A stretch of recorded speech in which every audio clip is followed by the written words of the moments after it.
Olá, meus queridos. Hoje eu quero conversar com vocês sobre atitudes em relação à velhice. Para você que não me conhece, eu sou Juliana Benevides, especialista em envelhecimento saudável. E hoje eu estou aqui para conversar sobre esse assunto, né? Mais no meu canal do YouTube, no meu Instagram, no meu Facebook, vocês encontram mais de 400 vídeos sobre saúde da pessoa idosa e gerontologia e também várias publicações aí que vocês podem aproveitar para aprender a conviver melhor com pessoas idosas, trazer mais qualidade de vida e também para você, enquanto profissional, enquanto cuidador, profissional de gerontologia, para que você aprenda também mais sobre os assuntos relacionados ao idoso e consiga se qualificar, tá bom? Hoje, como eu disse, nós vamos falar sobre atitudes em relação à velhice. E a primeira coisa que a gente precisa entender é que as nossas atitudes, elas são conformadas, né? Elas são aprendidas socialmente, na nossa convivência social, né? Com a nossa família, com a nossa comunidade, onde nós trabalhamos, né? Desde a nossa infância nós vamos construindo determinadas atitudes em relação a determinadas coisas, determinados grupos sociais ou grupos etários, né? Então a gente forma determinadas crenças e aí com essas crenças nós passamos a avaliar de determinadas formas, né? Esses grupos sociais, essa situação, e nós vamos ter determinados comportamentos ou ações. Então, quando a gente fala de atitudes em relação à velhice, nós estamos falando das nossas crenças que nós construímos socialmente relacionadas ao idoso e dos nossos comportamentos que nós vamos ter que vão ser condizentes a essas crenças, tá? Então, não só do ponto de vista pessoal, né, mas tanto do ponto de vista institucional, por exemplo, né? As leis que surgem nos países, elas são baseadas, né, e falando de leis, né, de políticas voltadas ao idoso, são baseadas, então, nas crenças daquela sociedade, na forma que aquela sociedade vê o idoso se comporta perante ele, tá? E muitas vezes essas crenças, né, que nós vamos ter em relação ao idoso e o comportamento que nós vamos ter em relação a ele, vão colocar o idoso numa posição hierarquicamente abaixo dos outros grupos sociais, tá? E isso acontece baseado em dois tipos de comportamento, né, cognitivo, social, que nós vamos ter.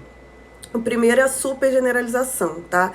Quando você olha para os idosos e você generaliza determinadas características, né? Então, por exemplo, quando você acredita que todos os idosos envelhecem da mesma forma, que todos os idosos são iguais, né? Às vezes a gente escuta falar porque os idosos são assim, porque os idosos são assado.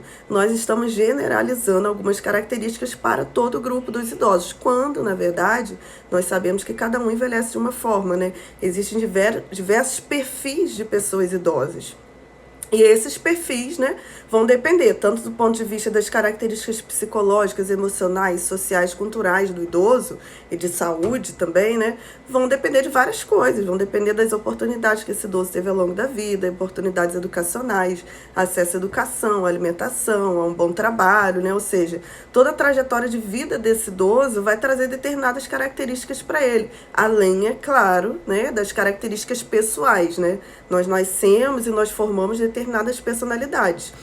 E cada um vai ter uma personalidade, né? Então a gente precisa tirar, né, esse olhar que a gente tem de generalizar no grupo de idosos determinadas características, porque isso não é uma realidade.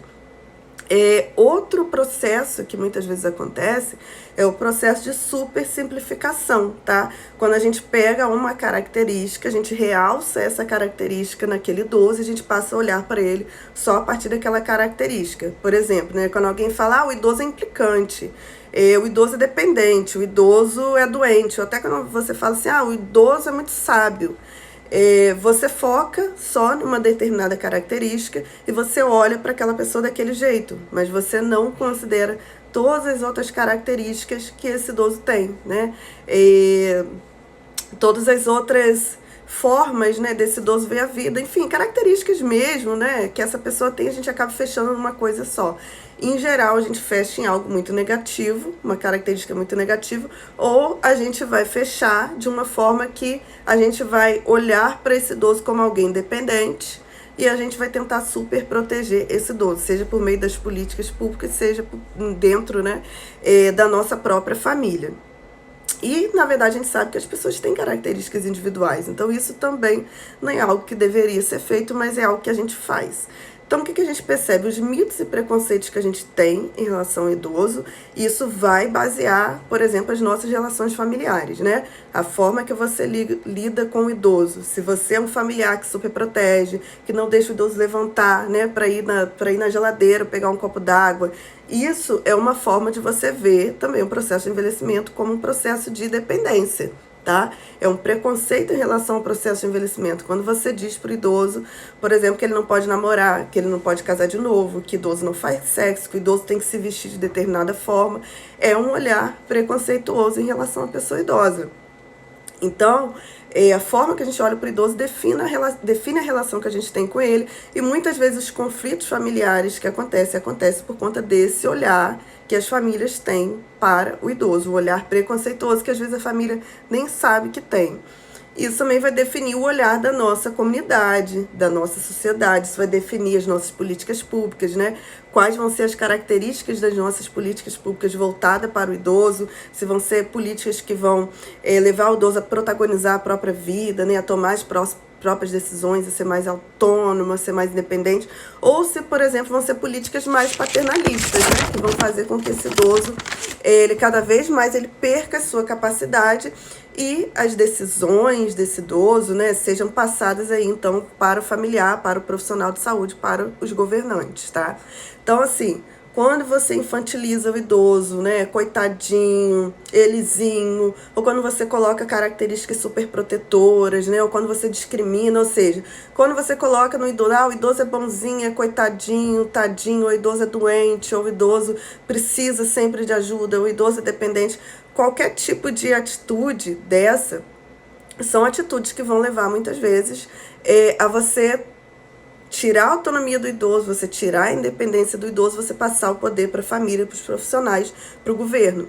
Isso vai ter um resultado ruim no idoso, né? Muitas vezes vai levar num processo de menos-valia, dele achar que ele é improdutivo, dele achar que ele não serve para nada, e vai levar a um processo, muitas vezes, de depressão, né? De tentativa de suicídio.